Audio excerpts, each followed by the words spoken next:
Understanding cyber threats. So, what are cyber threats? These are basically malicious attempts to disrupt, damage, or gain unauthorized access to system, networks, and data. So, it's simply talking about people who or technology trying to access your information, access your mobile phone, access your laptop, access data about you without permission. They are trying to cause damage or cause to break your confidentiality, to break your, the integrity of your data, or break your availability or access to the information that you need. These are cyber threats. Anything that falls under this category can be regarded as cyber threats. So, what are the common cyber threats that students often face? Phishing is number one. This is an attempt to trick or deceive you to reveal information about yourself and using fake websites or fake emails. They put a link in the email or sending you an email pretending to be saying something that they are really not saying, telling you to buy something that they are really not buying. All these things are phishing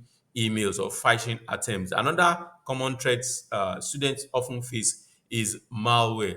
Malware are basically harmful software that intend to destroy your phone or cause a damage to your technology or to your devices. Then cyberbullying. Cyberbullying is using of technology to harass or bully other people. These are three common threats that students often face. Then, how do you protect yourself?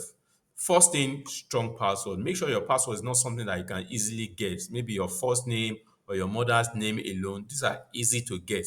Or maybe you put the word Jesus or you put something that is common. No, don't use such password. Use password that combines maybe your name or something that an information that you have, a password that is long, that has a long number and combines both capital letters, small letters, numbers, and alphanumeric. Make sure it's not just a straight word.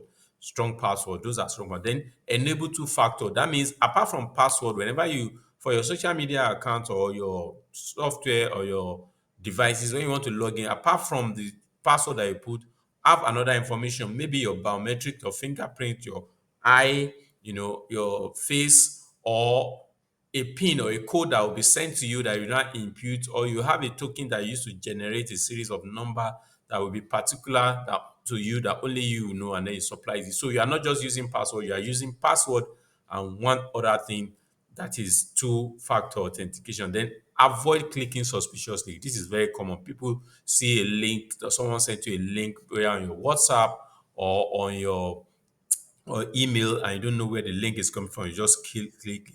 Suspicious link. When you suspect a link, don't click it. So these are ways to protect yourself. Then what is digital footprint?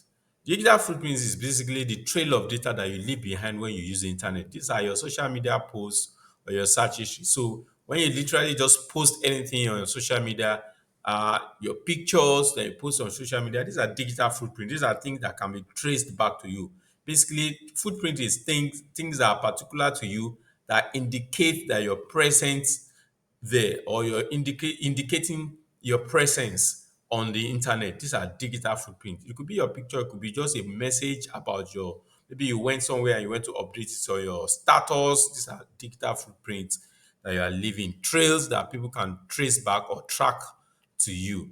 Why is it important to manage your digital footprint? Online activities can be traced, and then this can affect your privacy. So if you put an information that you went somewhere for a party some years ago, someone can have that information and use it to exploit you by using what we call social engineering. So, what is sustainable tech and cybersecurity?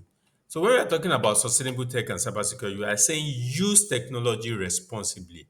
So, you are balancing enjoying technology in a way, that it doesn't harm you or others or the environment.